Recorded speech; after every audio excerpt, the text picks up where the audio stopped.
Vulgarisation, journalisme, illustration, médiation, etc. Simple, c'est à chaque épisode des portraits de personnes qui exercent ces métiers, qui communiquent la science ou permettent aux scientifiques de la communiquer et de la rendre simple.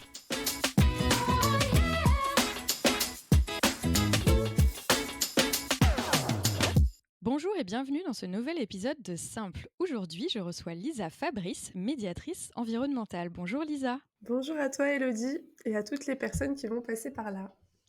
Alors, médiatrice environnementale, c'est quoi exactement ton job ? Alors c'est un peu particulier parce que au-delà de médiatrice environnementale, Ouais. j'ai un projet. Donc je porte un projet, il s'appelle Mon Aventure, il est un peu récent. Et donc je vais faire de la médiation environnementale. Et dans cette médiation environnementale, il y a les animations auprès des scolaires et Ouais. auprès des bibliothèques. Et je suis aussi créatrice de jeux de société sur l'environnement avec un aspect scientifique. Ça, c'est trop cool. Et tu as un podcast également ? Et j'ai un podcast également, ouais. Bon, tu vas voir au fur et à mesure du podcast, on va pouvoir en savoir un peu plus, mais Ok. je fais un petit peu de tout. Ah, tu fais un petit peu de tout. Et quel est ton parcours pour en arriver là ? Qu'est-ce que tu as fait avant ? Alors, j'ai fait mes études sur l'environnement. J'ai Ouais. commencé avec un DUT, c'était en agronomie. Ouais. Après, j'ai fait une licence, c'était en écologie. Et j'ai fini par un master sur les écosystèmes marins tropicaux en D'accord. Guadeloupe. Ah ouais, t'es Voilà. partie en Guadeloupe ? Ouais. J'y suis allée. J'ai fait mon stage en Martinique sur les tortues marines et les phanérogames marines. D'accord, ça fait bien rêver ça. Ouais, c'était plutôt cool. Ouais. Et donc voilà, tout un parcours scientifique. Et puis ensuite, j'ai fait mon premier job sur le plan national d'action en faveur des insectes pollinisateurs à D'accord. Mayotte. Ouais. Donc c'était aussi vachement chouette. J'ai fait aussi d'autres petits jobs dans l'environnement. Et puis, je me suis un peu re-questionnée. Ouais. Et je me suis rendu compte aussi qu'en fait, la médiation scientifique avait beaucoup plus d'impact que ce que je pouvais penser pendant que je faisais mes études. Et c'était pour ça que je m'étais orientée vers une filière scientifique. Ouais. Et donc, voilà, je me suis un peu re-questionnée et je me suis dit que j'avais envie de me lancer dans ce projet de médiation environnementale. Et voilà. Et qu'est-ce que tu fais exactement quand tu dis médiation environnementale ? C'est quoi par exemple les actions ? Est-ce que je te dis actuellement ou je te dis ce que j'ai pu faire dans le passé ? Ouais, ce que tu as pu faire dans le passé, ce que tu fais actuellement, donne-nous un peu une idée de ce que c'est, quoi. Bon, alors en fait, en parallèle de mon Ouais, parcours scientifique, je suis aussi animatrice pour enfants. Donc j'ai eu mon d'accord. BAFA. Ouais, Donc là, ça va être par exemple mettre des ateliers en place pour les enfants ouais, pour que les reconnecter à la nature, ou du moins ils sont pas déconnectés eux. Donc ouais, plus leur en apprendre plus sur la nature tout en s'amusant. ouais, Après, j'ai fait un stage en médiation environnementale et donc là, je travaillais à Bagnols-sur-Mer pour un ouais, aquarium et pour le jardin méditerranéen. Ça s'appelle le ouais, Biodiversarium. Et ouais, donc, j'avais créé une petite balade d'accord. avec différentes thématiques sur le jardin méditerranéen. Ouais, Donc, ça peut être des actions comme ça. Ensuite, ça peut être aussi d'autres actions parce qu'en fait, la médiation, ça a tellement de formes différentes bah ouais, c'est clair. qu'on peut en faire plein. J'avais fait aussi un blog qui Mhm. parlait de sujets environnementaux. Là, je fais un podcast Ouais, donc, qui s'appelle Le Labo de Mona sur ouais, Spotify. Donc, je mettrai le j'invite, lien. super. Et donc là, j'invite des acteurs qui travaillent pour l'environnement, soit des scientifiques, soit des gestionnaires. J'ai eu le directeur du parc de Mayotte il n'y a pas longtemps. Ouais, excellent. Ouais, Et ils viennent parler de leurs objets d'études en faisant des petits jeux. Donc d'accord. aussi la médiation comme ça. Et puis voilà, mes jeux de société vont Ouais, permettre normalement aux familles de jouer, donc que je ne sois pas là, mais à ouais. travers mon support du jeu, du coup, qu'ils puissent en apprendre plus sur la nature et peut-être que ça les intéresse, même pour les personnes qui de base n'ont pas forcément d'attrait Ouais, pour l'environnement. c'est excellent. Ça a été quoi la première, parce que là tu me parles de plein de choses, ta première vraie expérience en médiation ou vulgarisation, c'était quoi ? Alors moi, je trouve qu'en fait, la médiation environnementale, c'est à partir du moment où on va exposer un sujet aux Ouais. autres.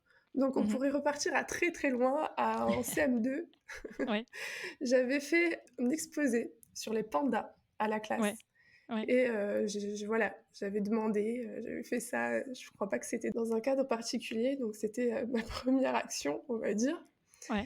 Et puis ensuite, la toute première que j'ai pu faire, qui s'inscrivait vraiment dans un projet, c'était, pendant que je faisais mon DUT en agronomie Ouais. à Perpignan.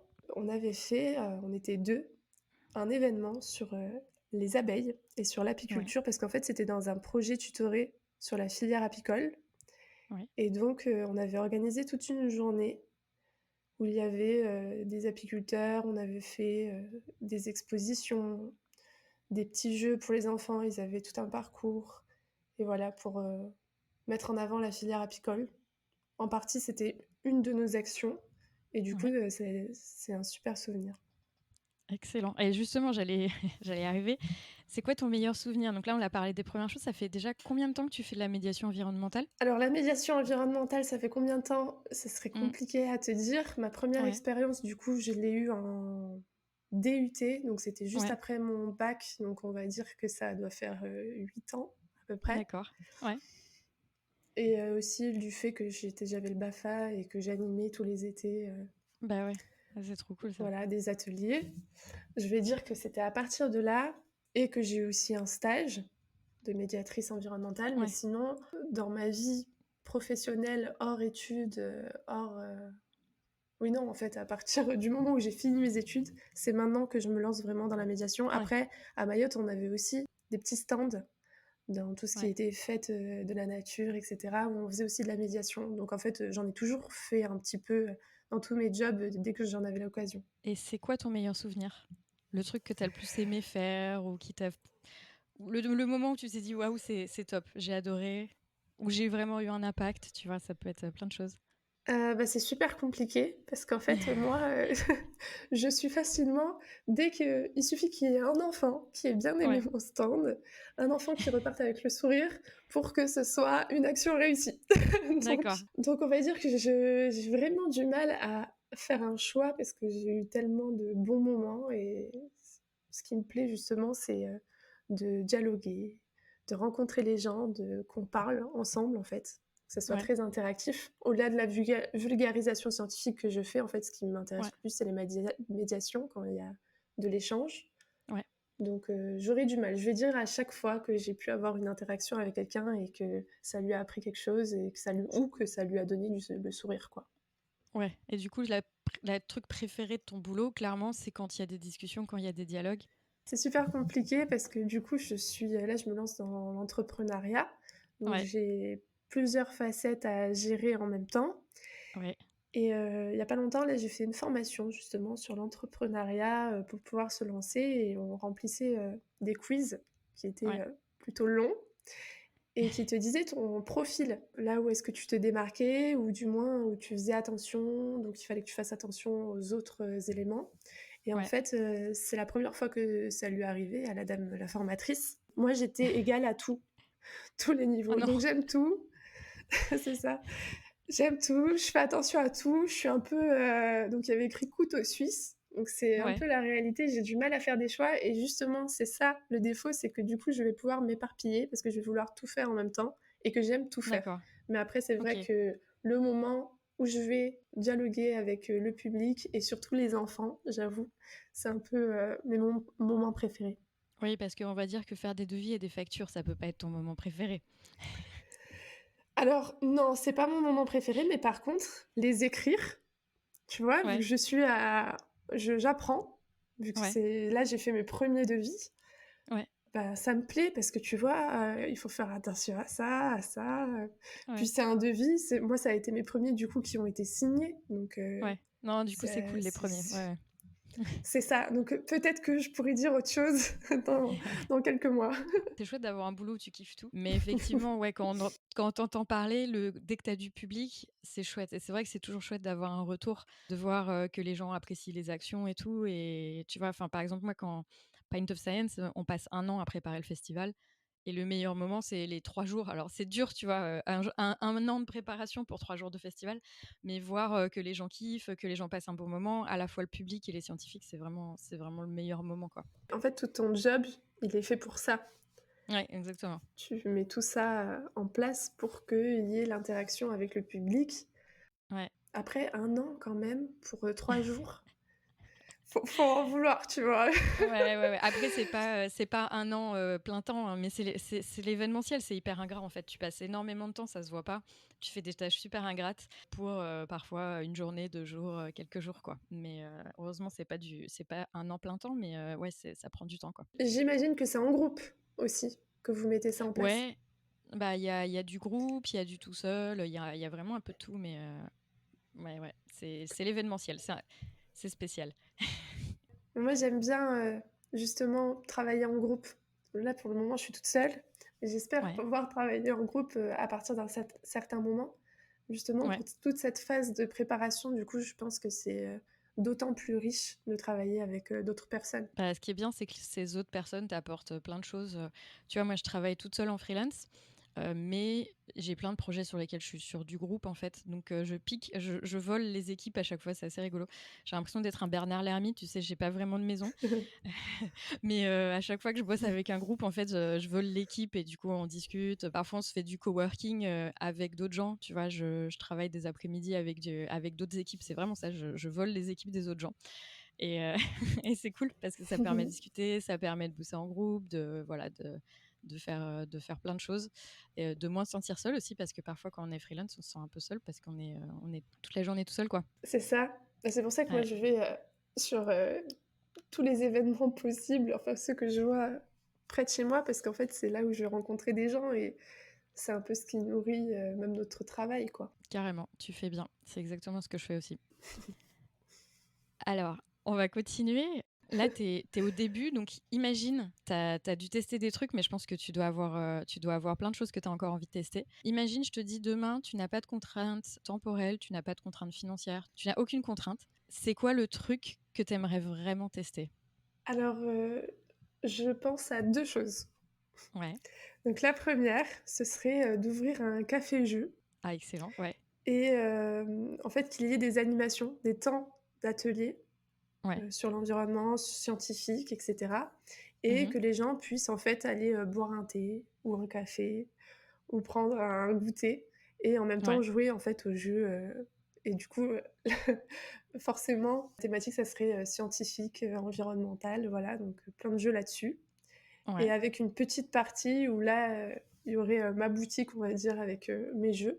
Ça Ouais. serait, vraiment, vraiment très top Ouais, j'avoue. et ensuite, la deuxième, Ouais. c'est que j'aimerais faire de la concertation territoriale. Donc j'avais Mhm. fait un jeu de concertation territoriale à Mayotte. C'est quoi exactement? Tu peux un peu expliquer? Donc c'est des jeux de concertation territoriale. Donc tu vas faire un jeu où tu vas rassembler différents acteurs de Mhm. l'environnement. Après, ça dépend des sujets, mais pour mon cas, c'est l'environnement.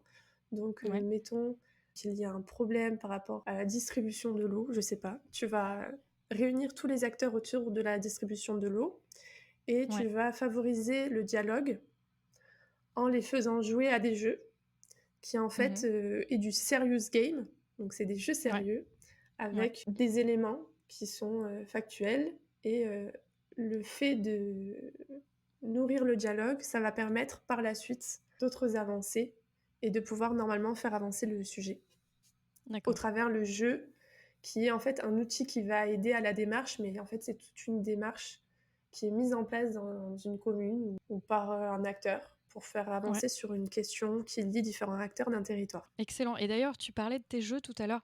C'est quoi? Tu peux nous les décrire un petit peu? Alors en fait, pareil, dès que j'ai une idée, tu vois, j'essaie de tester le jeu. Ouais. Donc j'ai plein de prototypes. D'accord. Pour le moment, j'en ai pas encore sorti, donc je l'ai fait tester dans des festivals, etc., jusqu'à qu'il soit vraiment réussi et que je me dise c'est bon, ça va valoir le coup. Et il y en a un qui va bientôt être en crowdfunding en D'accord. septembre, donc je vais me lancer. Ok. Et c'est un jeu sur l'ADN. D'accord. Tu peux nous expliquer un peu?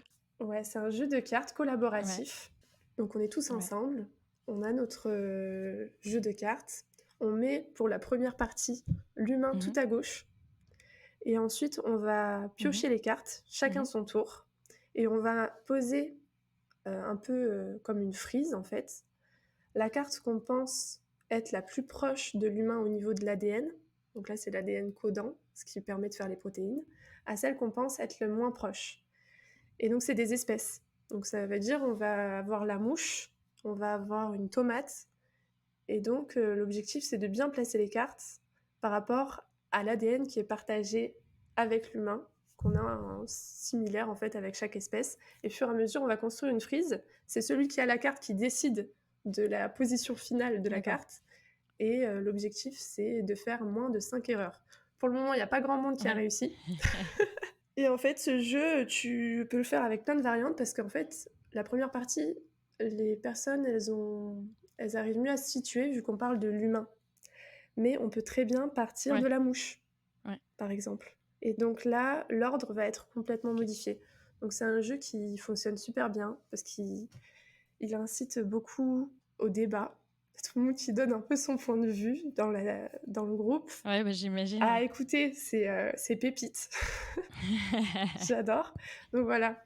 Moi, souvent, je le fais jouer quand on est à l'apéro.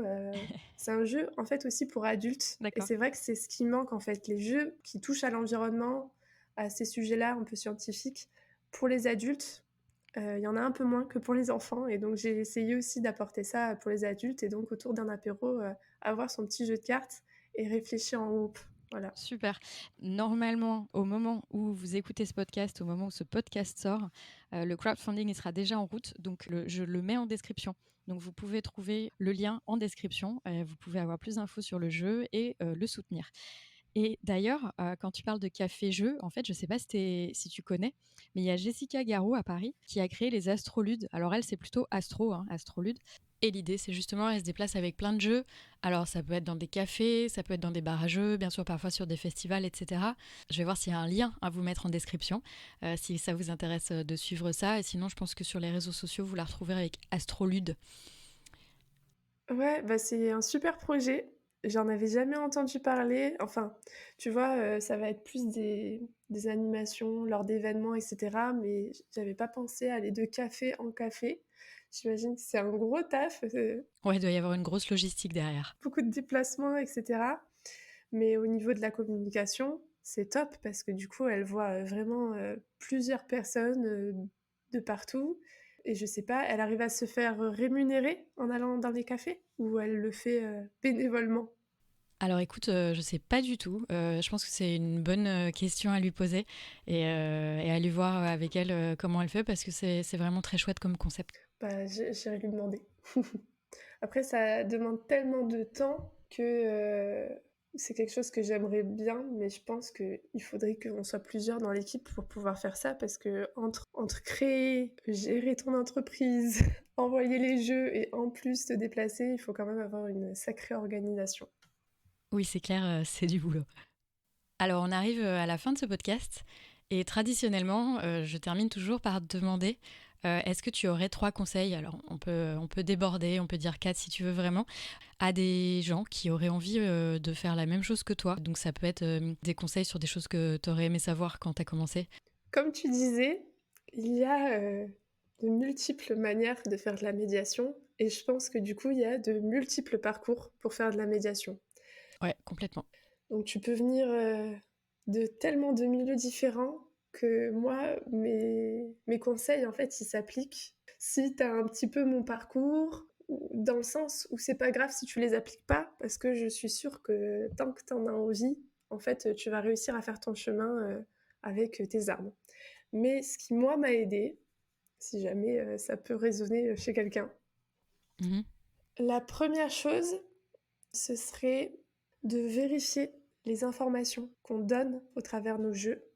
Parce que c'est vrai que, par exemple, si tu n'as pas un parcours scientifique, tu vas pas forcément y penser. Tu vas pouvoir essayer de te documenter grâce à Google, Wikipédia ou des choses comme ça. Et c'est vrai que quand tu abordes des sujets, des fois on s'en rend pas compte, mais pointus. Donc ce serait, ne serait-ce par exemple l'ADN. Si tu vas sur Google, n'importe quelle page, tu vas trouver des pourcentages d'ADN différents en fonction de quel site internet tu vas visiter. Donc je dirais que c'est un point quand même super important de faire attention aux sources. Oui, c'est le numéro 1 important, je pense, dans ce métier. C'est essentiel, vraiment vérifier ses sources ou demander même à des scientifiques qui travaillent là-dedans, en fait. Des fois, quand j'ai des amis qui travaillent sur des sujets, oui, je vais leur demander de la documentation ou des choses comme ça où ils vont me faire un petit retour. Mais sinon, je vais faire attention en fait d'aller sur des sources et que je sais être sûre. Donc déjà, il y a tout ce qui est journal scientifique. Donc là, bon, il faut avoir plutôt l'habitude de lire des articles et ça, c'est pas un acquis, c'est pas forcément facile de premier abord. Donc si c'est pas, par exemple, avec Google Scholar, en trouvant des articles, etc., c'est en allant sur des sites sur Google. Donc, tu as Géo, par exemple, pour l'environnement. Mais en fait, ça va être en fonction de ta thématique, essayer de trouver des sites sûrs ou sinon des sites qui sont rattachés à des associations. Donc, tu sais, qui ont des experts derrière ces associations. Donc, par exemple, moi, les insectes pollinisateurs, je sais que si je vais sur l'OPI, je vais avoir des données qui sont scientifiquement vérifiées, quoi. Donc ça dépend de ton secteur. Ouais. Donc voilà, moi je donnerais ce conseil-là pour pas se retrouver dans la panade un jour. Donc vérifier ses sources. Effectivement, donc conseil numéro 1, super, super important. Je pense que c'est le truc à vraiment faire. Et même sur les réseaux sociaux, d'ailleurs, quand on partage des choses, il faut vraiment vérifier. Ou comme tu dis, connaître les sources et savoir que ces gens-là ont vérifié. Et voilà, mais pas faire confiance à n'importe qui raconte des choses qui ont l'air vaguement scientifiques. Mais voilà, ça fait vraiment partie du fondement du travail de communicateur scientifique, c'est toujours vérifier ses sources et aller soit vérifier à des endroits où tu sais, soit même se tourner vers des gens qui savent. Donc ça peut être des scientifiques, ça peut être des associations, mais toujours vérifier ce qu'on partage. Oui, complètement, complètement. Après, il y a des infos véridiques et des fois, tu sais, il y a des pourcentages. Et les pourcentages, c'est vrai que en fonction de où tu vas chercher ton information, ça va pas être le même. Et donc, ou des chiffres, ça va être surtout sur les chiffres. Et puis aussi, en fonction des années, ça évolue. Donc, c'est des choses qui sont aussi à renouveler. Complètement. Ensuite, la seconde astuce, ce serait justement pour les personnes qui n'ont pas eu un parcours, par exemple, scientifique dans la thématique qu'ils souhaitent aborder. Je pense que c'est bien d'aller rencontrer des gens qui travaillent dans ce domaine-là, Ouais. ou souvent dans les associations, il y a des journées découvertes. Donc par exemple, tu vas vouloir parler des oiseaux. C'est bien d'avoir fait une journée identification oiseaux, mettons, ou identification chiroptère, donc chauve-souris. Parce que je pense qu'en fait, quand tu vas en parler, tu vas être beaucoup plus sûr de toi parce que tu as vu quelqu'un qui connaît le milieu, tu as vu comment il procède, et forcément, ton interaction avec les autres, elle va être beaucoup plus assurée. Et moi, je trouve que c'est quelque chose qui est bien quand tu n'es pas du tout dans le milieu de base, d'aller voir ce que les spécialistes font. Après, des fois aussi par des documentaires, regarder comment ça se passe, etc. Ça te permet d'avoir la réalité du terrain. Et je trouve que dans les ateliers, c'était toujours cool d'avoir aussi ce regard-là. Voilà, je trouve que ça peut être quelque chose de bien. Effectivement, c'est un super conseil. Et puis, ça permet d'être plus assuré et puis d'avoir des connaissances un peu différentes, de pouvoir peut-être avoir des anecdotes que tu n'aurais pas sinon. Effectivement, c'est un bon conseil. Est-ce que tu as un troisième conseil à donner ? Oui, j'en avais un troisième, c'est de se déplacer dans les événements. Moi, c'est ce qui m'aide beaucoup actuellement. J'ai pas encore ouvert mon entreprise et j'ai déjà des devis signés parce que je me suis déplacée, parce que ce que j'ai fait a intéressé des gens. Et du coup, ils se sont dit, bon, elle a l'air à fond dans son truc, on va lui demander d'intervenir. Et je pense qu'en fait, à partir du moment où tu aimes ce que tu fais et tu te déplaces, tu vas voir les gens, c'est pas forcément rémunéré au début et c'est comme ça, et ben ça peut t'aider à déjà. Normalement, c'est un peu l'essence de notre travail, c'est-à-dire aller voir le public, leur partager tes connaissances, etc. Donc, bon, moi, ça me dérange pas trop, tu vois, de faire ça bénévolement de temps en temps. Mais bon, il faut aussi penser à ce que ça puisse être viable et qu'on puisse faire d'autres projets. Donc, pour faire d'autres projets, il faut de l'argent. Donc, aussi, des fois, essayer de se faire rémunérer. C'est quand même pas mal, surtout à partir d'un moment. Oui, effectivement. Mais c'est vrai qu'au début, au moins bénévolement, aller auprès du public. Ouais, je suis complètement d'accord avec toi pour ce point-là. Je trouve que aller sur les événements, déjà, ça permet de rencontrer plein de monde, Donc, comme tu dis, ça te permet de faire son réseau, ça permet de montrer aux gens ce que tu sais faire. Complètement. Alors, effectivement, au début, ça peut prendre du temps, bénévolement, et c'est un peu compliqué. Mais c'est vrai que ça aide généralement beaucoup, voilà, à avoir des contacts, à avoir des contrats, etc. Et puis aussi, moi, il y a un truc pour lequel je continue. Ça fait 12 ans que je fais de la com scientifique et je vis un peu pour ce genre de choses. C'est les événements où, en fait, tu vas pouvoir aussi te ressourcer intellectuellement et en fait, vraiment t'inspirer, voir plein de choses, voir comment on fait. Moi, je sais que tous les ans, par exemple, je vais à Berlin. Il y a Falling Walls et Silbersatz. C'est en gros, Silbersatz, c'est le festival du média et du documentaire scientifique dans une petite ville qui se transforme vraiment pour le coup pendant quelques jours avec des expériences immersives, des documentaires, des conférences et tout. C'est vraiment passionnant parce qu'ils font vraiment des choses super. Et Falling Walls, où c'est un réseau, enfin en tout cas là où je vais, c'est un Falling Walls Engage, c'est un réseau de communicateurs scientifiques. Donc c'est génial de pouvoir voir ce qui se passe à l'international, comment les gens font et tout, parce que tu ressors de là, t'es complètement nourri, t'as vu parfois les challenges que certains ont et les façons de faire, et ça, moi en tout cas, ça me nourrit mais tellement dans le boulot, donc à chaque fois je conseille clairement aux gens de faire tous les événements qu'ils peuvent faire. Ouais, bah, tu raison, c'est vraiment top. Après, moi, j'en suis pas encore au niveau international. Je suis au niveau de l'Occitanie, on va dire, du Gard. Mais par exemple, ouais, surtout pour les jeux de société que je crée, le fait d'aller dans des événements de jeux, à chaque fois, je ressors.